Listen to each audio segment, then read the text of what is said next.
Have you with us. Last week, US President Donald Trump stated that there was no rush and no timeline on North Korea's denuclearization process.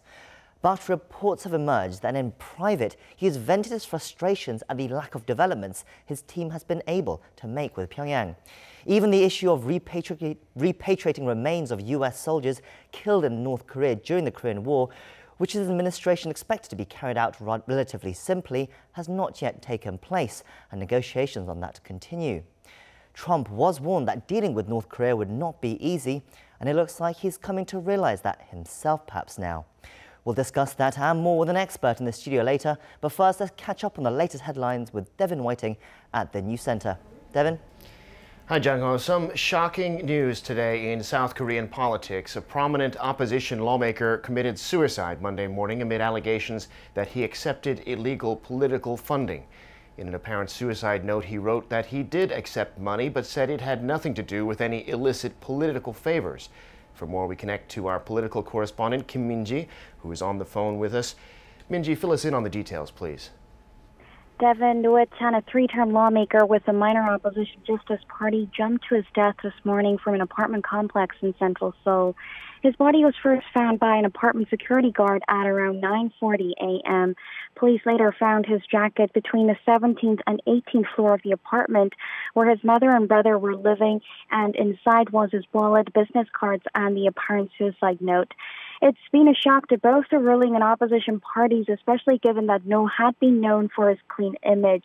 Roh was an iconic figure in the labor movement and in progressive politics, and was also popular for his pithy remarks.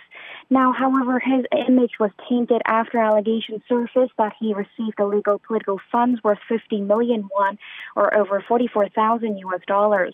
The lawmaker had denied the allegations, saying he had not received any illegal funds and that he would undergo questioning sincerely if he was summoned. In the suicide note, he said that he had accepted funds but did not give any special favors in return, and he apologized to his family.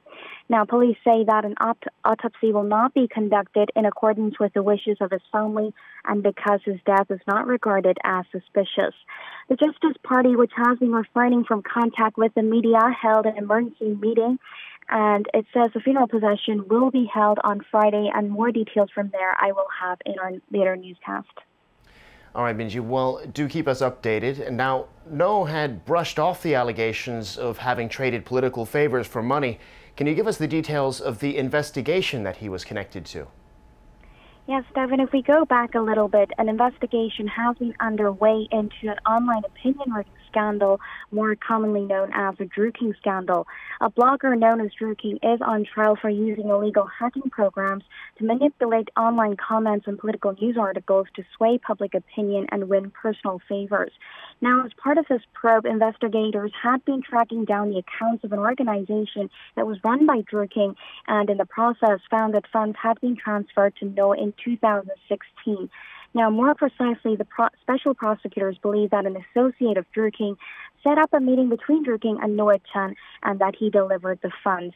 Now, the case was investigated back in 2016 with no charges filed, but the ongoing probe revealed that Drew King's associate had submitted fabricated evidence to investigators at the time. Shortly after the news of Roh's death, Hike Bum, the independent counsel leading the special probe, expressed sorrow about the news in a televised briefing, saying that he hopes Roh can rest in peace, also sending words of condolences to the lawmaker and his family. Back to you, Devin. All right, our political correspondent Kim Min-ji reporting there. Thank you.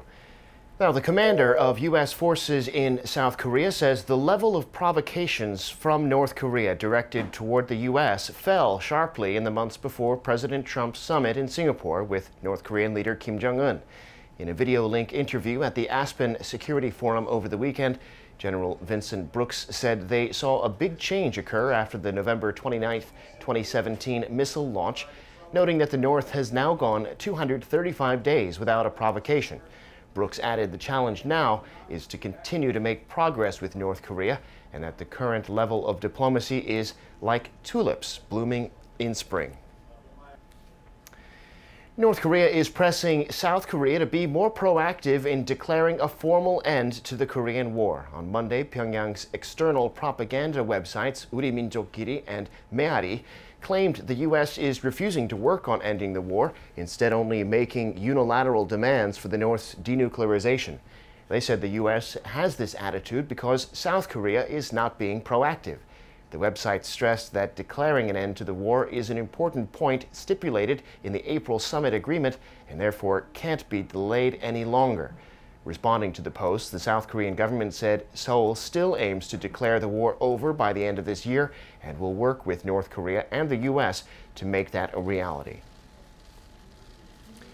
In the final communique of the G20 meeting, finance ministers and central bankers from the world's biggest economies warned that growing trade and geopolitical tensions risk hurting global growth and that countries need to engage in more dialogue. Lee Seung-jae reports. Finance ministers and central bankers from the world's largest economies came together in Buenos Aires, Argentina over the weekend to discuss some of the top issues facing the world economy. Taking the spotlight were the heightened trade and geopolitical tensions. On Sunday, the finance leaders said such tensions risk derailing global growth and called for greater dialogue in their final communique. The G20 meeting comes amid an escalation in rhetoric in the trade conflict between the U.S. and China, the world's largest economies. The two economic powerhouses have so far slapped tariffs on $34 billion worth of each other's goods. This past Friday, U.S. President Donald Trump raised the stakes with a threat to impose tariffs on all $500 billion of Chinese exports to the U.S. unless Beijing agrees to major structural changes to its technology transfer, industrial subsidies, and joint venture policies. IMF Chief Christine Lagarde warned that trade restrictions will lead to a negative impact on the GDP, which in the worst case under current measure is in the range of 0.5% of GDP on a global basis. However, U.S. Treasury Secretary Steven Mnuchin said G7 industrial powers were taking seriously his call for them to drop tariffs, non-tariff trade barriers, and subsidies, and added the Trump administration would press these issues in its upcoming meetings with the European Union's top executives. Meanwhile, the communique also noted that although global economic growth was robust and unemployment was at a decade low, growth was becoming less synchronized among major economies, and downside risks over the short and medium term had increased. The ministers reaffirmed their conclusion from G20 leaders at their last summit in Hamburg last July, when they emphasized that trade is an engine of global growth, adding that multilateral trade agreements are important. Lee Seung-jae, Arirang News. Korea is still in the grip of a heat wave, with temperatures in the mid-30s or even close to 40 degrees Celsius in most places. The heat has killed 10 people this summer, double the number at this point last year. And as of Saturday, the number of people who've come down with heat-related illnesses was well over 1,500. The Korea Centers for Disease Control and Prevention is advising people to stay hydrated, especially the very old and the very young, who are more vulnerable to the heat. They're advised to refrain from outdoor activities at the hottest time of the day from noon to 3 p.m. And as a safety precaution for all, if someone loses consciousness because of the heat, make sure to call 119 right away.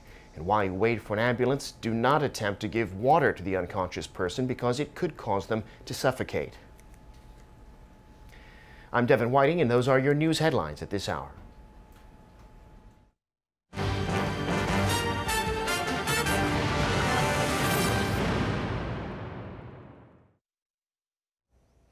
It's been about 6 weeks since the summit in Singapore, and US President Donald Trump has been saying that talks over North Korea's denuclearization are on the right track, but it seems that might not be telling the whole story. Reports say that Trump is growing impatient over the pace of North Korea talks, and doubts are growing about Pyongyang's sincerity to follow through on its promise. Lee Ji-won has more. U.S. President Donald Trump has privately fumed at his aides over the lack of tangible progress being made on North Korea's denuclearization. This is according to the Washington Post on Sunday that cited half a dozen White House and State Department aides. The report says President Trump has requested daily status updates on talks with North Korea and is eager to see the implementation of the next steps to dismantle Pyongyang's nuclear program. This comes, the Washington Post said, as North Korean officials canceled follow-up meetings with U.S. representatives at Panmunjom 2 weeks ago, allegedly demanded more money, and failed to maintain even basic communications. In fact, there has been no significant progress made on talks with North Korea, despite Trump's touting of his summit with the regime's leader Kim Jong-un in Singapore last month. President Trump has repeatedly and publicly said his aides had good talks with North Korea and that Pyongyang promised to abandon its nuclear weapons. And although the North destroyed its Punggye nuclear test site in June and promised to return the remains of American troops killed in the Korean War in the next few weeks, the Washington Post says the missile engine testing facility that Trump said would be destroyed remains intact, and sources say Pyongyang is working to conceal key aspects of its nuclear program. Amid the lack of immediate progress, hardliners on North Korea have started to question North Korea's sincerity. Speaking to CBS News on Sunday, Republican Senator Lindsey Graham warned President Trump that he is being played by Kim. He said North Korea is playing the same game it did with former U.S. presidents, and that President Trump has to make sure North Korea and its closest ally China, which has started to pull back according to Graham, need to know that Trump is different from previous U.S. presidents. Graham said this should be done by giving a real stern warning to North Korea through restarting the halted joint military exercises with South Korea and setting deadlines on the North's return of America's fallen Korean War heroes. 이지원, Arirang News. Joining us now in the studio today, we have with us Dr. Go Myung-hyun from the Asan Institute for Policy Studies. Welcome back to the show, Dr. Go. Good to be here. Now, as you just saw in that report, it's being reported that Trump has started to express his frustrations over the slow negotiations with North Korea over their denuclearization process. It seems like he's finding out, firsthand that dealing with North Korea is difficult. The concern now, though, is that Trump might consider pulling out of negotiations with North Korea and possibly restarting military action like he threatened before the summit. What do you think of this Well, I think the choice that President Trump is facing right now is not so binary or like black and white. I don't think just because the negotiation is not quite working to his wish, doesn't mean that President Trump can just resort to military option. There are many constraints that he's facing right now, not just within the United States, but also because the electoral cycle that he's facing right now. The November elections are coming up soon, and the American people don't want to see the country involved in other conflict before the elections, at least. And also, there are constraints from the allies, especially from South Korea, which is right now very much engaged in inter-Korean dialogue with North Korea. So it's not going to be very easy for President Trump to express his frustration, and some of his frustration leads to a military option against North Korea. But, I mean, we've seen this before. Donald Trump pulled this kind of card before. Just before the summit with North Korea, he pulled out of the summit. He said, I'm going to cancel it, North Korea aren't playing ball. Do you think Trump could do something like this again? Well, possibly, but then what could he do at this stage that would not lead to a catastrophic outcome in the Korean Peninsula? I mean, that's the reason why I keep saying that President Trump is facing a lot of constraints. Sure, like emotionally, he would like to lash out against North Korea or maybe against China, but then he understands that once he does that, there's no coming back, and then there's still, at the same time, there's still some hope left for dialogue, a successful dialogue with North Korea. I mean, North Korea hasn't really carried out any provocation since November last year. Clearly, North Korea is observing their part of the deal, which is not to launch provocations. So in that sense, there's still space for dialogue. I think President Trump is in a really uncomfortable situation in which the situation he's facing is not so black and white, which it's not going to make his choice of policy going forward easy. I mean, it was quite an extraordinary report. They gave details about how difficult it's been, especially with dealing with Kim Young-chul, Kim Jong-un's right-hand man, and how they got stood up for 3 hours after their scheduled time that they're supposed to meet. But from North Korea's perspective, what does this kind of frustration, how will they view this Trump's frustrations? Why do you think North Korea are risking this kind of tactic, especially if there is a risk that Trump might do something rash? Right. I mean, so as President Trump has said before, like I think publicly, I believe, it's really difficult to negotiate with North Korea. The reason is because North Korea's favorite instrument of negotiation is brinkmanship. So they wait until the very last minute and push and try to increase tension between the two parties up to like nth degree, and somehow they try to impose their own terms of negotiation on the other side. This is exactly what we are seeing right now. It's clear that it's in the North Korea's interest to abide by the agreement that came out of the Singapore summit. But at the same time, North Korea would like to get the best price possible, best deal possible out of this. That means they're going to hold out until the last minute, until the other side gets desperate or like frustrated and offers better deal than that they are having right now from Washington. So I think that's what they are holding out for. I mean, I think that's an important point. Don't they want this deal as much as the US does? But then who's going to fold first? Right. So that's the thing. I mean, what the deal that the North Koreans are facing comes with a price. What they want is possibly acknowledging North Korea, being acknowledged as a nuclear state by the United States and the international community, and at the same time get some of the sanctions lifted against the country. And the price they have to pay for that is to give up some of their nuclear capability. So what they are looking for right now is to somehow minimize the price they have to pay. So they would like to keep as much of a nuclear capability that they have developed so far, and then that's what their goal. And then they understand that if they just follow what the United States wants, they'll be completely denuclearized, as President Trump has said several times. And that's exactly what they don't want. Meanwhile, let's go over to what South Korea are doing on their front with North Korea. South Korea's National Security Advisor and South Korea's Foreign Minister were both in the US over the last weekend and a few days before that as well. Their message seems to be that South Korea is committed to North Korea completing North Korea's denuclearization, but they're perhaps a little bit more vague on sanctions, saying that they will push for their continuation of the sanctions. But at the same time, maybe South Korea needs a bit of exception because they have a special relationship with North Korea. I mean, what do you make of their trip and what do you make of their comments like this? Well, South Korean government's goal when it comes to inter-Korean relations is very clear. The South Korean government would like to impose a firewall between inter-Korean dialogue and the denuclearization talk. President Moon has stated several times that denuclearization talk is it's a matter between the United States and North Korea that doesn't concern South Korea. At the same time, South Korea would like to speed up the pace of inter-Korean dialogue. So what the South Korean government is trying to do by going around the different capitals and also going to the United States and having talks with White House and all that is because they want to relay the message to the United States that the inter-Korean dialogue is like a plan B for the United States. As long as the inter-Korean dialogue is alive and it's working, then there's always some chance for the United States to take up the dialogue with North Korea, even if the denuclearization talks falls apart. During the trip for Foreign Minister Kang Kyung-hwa, she didn't close the door to the idea of a possible trilateral summit between North Korea, South Korea and the US at the UN General Assembly in September. I mean, there have been rumors of this coming up for the last couple of months. Do you think it could happen?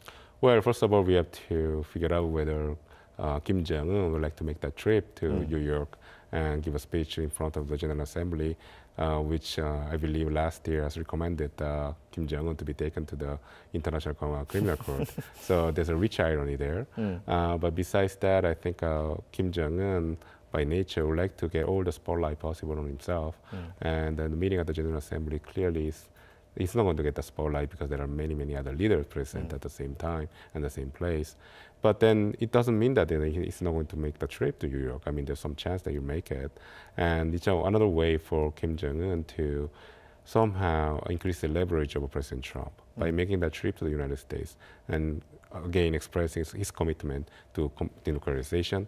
And that could be taken by President Trump as a political gift. We have to remember that September is 2 months before the midterm election in the United States. And it's a good opportunity for President Trump to showcase how he's been successful diplomatically with North Korea. So it's possible for Kim Jong-un to make that trip, but then still I think the chance is half and half for now. North Korean state media, I mean, North Korea has been having good relations with South Korea in the last few months, but North Korean state media over the last few days has been quite confrontational on South Korea. For example, there was a report just this morning which said North Korean state media, they said, South Korea are not being active enough in reaching an agreement to end the Korean War. But there was some suggestion that Korean officials in the US would talk to the US about this. Do you think it would have been something they brought up right now? Oh, definitely. I think, the South Korean government didn't make any secret about its objective or desire to sign the declaration of the end of the war by September or before November this year. And the reason is because they want to write in the stone the progress that's been made so far on the inter-Korean dialogue front. So clearly, they've been conveying that message. But the reason why North Korea is keep, in a way, complaining and showing their discontent, so to speak, at the speed of, progress on the, North Korea and then United States in terms of ceasefire agreement is because North Korea would like to convey the signal through South Korea that to the United States, obviously, that being the destination, that the North Korea is actually quite not really happy with the status quo. And the reason is because North Korea is facing another clock, the clock of pressure coming from the sanctions.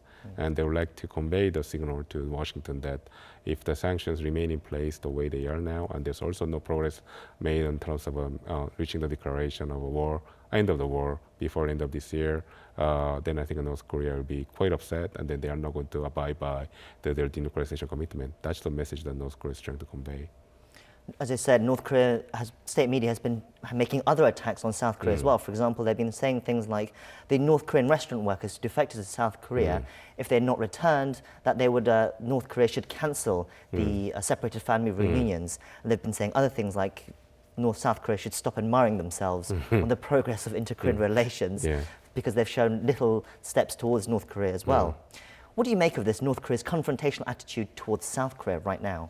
Well, there are also progress being made in other dialogue fronts. But the reason why North Koreans are so focused on the human rights issue, especially in the example of the waitresses supposedly tricked into coming to South Korea against their will.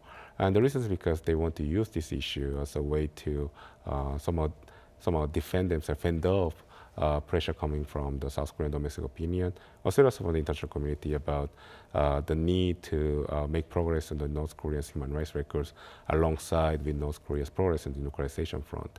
So North Korea is trying to occupy a moral high ground whenever this issue might come up in the future, whether it be inter-Korean dialogue or like a dialogue with the United States. So this is a political maneuver on the part of North Korea. But when it comes to other important issue in the inter-Korean dialogue that could be beneficial to their political aim or economic aim, they keep insisting having very positive tone with South Korea. So this is a two-pronged approach to dialogue that we have to get used to. That two-pronged approach, as you said, there have been other inter-Korean exchanges which have been going well. For example, a joint unified table tennis team this weekend won a gold medal at the international table tennis competition, and there are other talks happening with road and rail inspection visits. What do outsiders have to understand about this dual side of this Korean relationship, do you think? Well, it's actually very simple. I think there's no hidden message here in North Korea's actions. Clearly, as I mentioned before, North Koreans feel quite uncomfortable whenever they have to talk about human rights. Clearly, this is a very controversial issue even for them.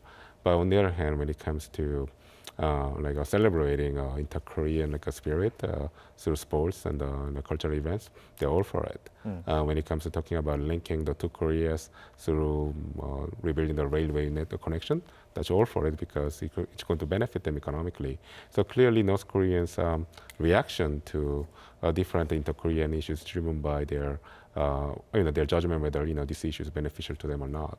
So this is a very simple equation that drives their actions. So South Korea have this special relationship with North Korea, and South Korean officials were in the US over the weekend discussing with the US officials about how to deal with North Korea and various aspects on the Korean Peninsula.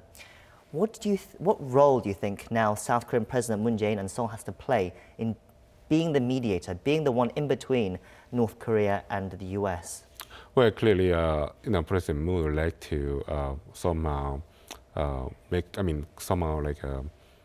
preserve the gains he has made so far in terms of inter-Korean relations, as well as the bringing stability to the Korean Peninsula.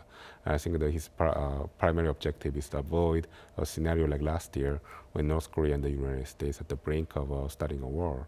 So clearly, it's in the interest of President Moon to intercede in the relationship between North Korea and the United States, and then by offering another way of reaching some sort of understanding. I think President Moon believes that, if both sides gives up a little bit of what they want, be it like in terms of sanctions pressure or denuclearization, then he seems to believe that then progress can be made in the talk between the United States and North Korea. I think what President Moon would like to ask North Korea right now is to show genuine commitment to denuclearization by carrying out some of the agreements that they have reached with the United States and Singapore, such as by returning the remains of US soldiers killed during the Korean War, as well as closing down some of the test sites. And I think at the same time, President Moon would like to ask President Trump to lift some of the sanctions measures currently in place against North Korea, which is again benefit South Korea, because South Korean government would like to actually increase the scope of economic engagement with North Korea. So I think that's some of the messages that President Moon it's going to deliver to Pyongyang and Washington. But whether that's going to work out is a different question. Well, we'll like to see whether there is some progress over the North Korea denuclearization in the next few weeks as well. Yeah. Thank you for coming in today. Oh, my pleasure. That's all from me. I'll be back tomorrow, so hope you can join us then. And in the meantime, stay tuned to Arirang for our later newscasts for all the latest updates. Thank you for watching, and goodbye.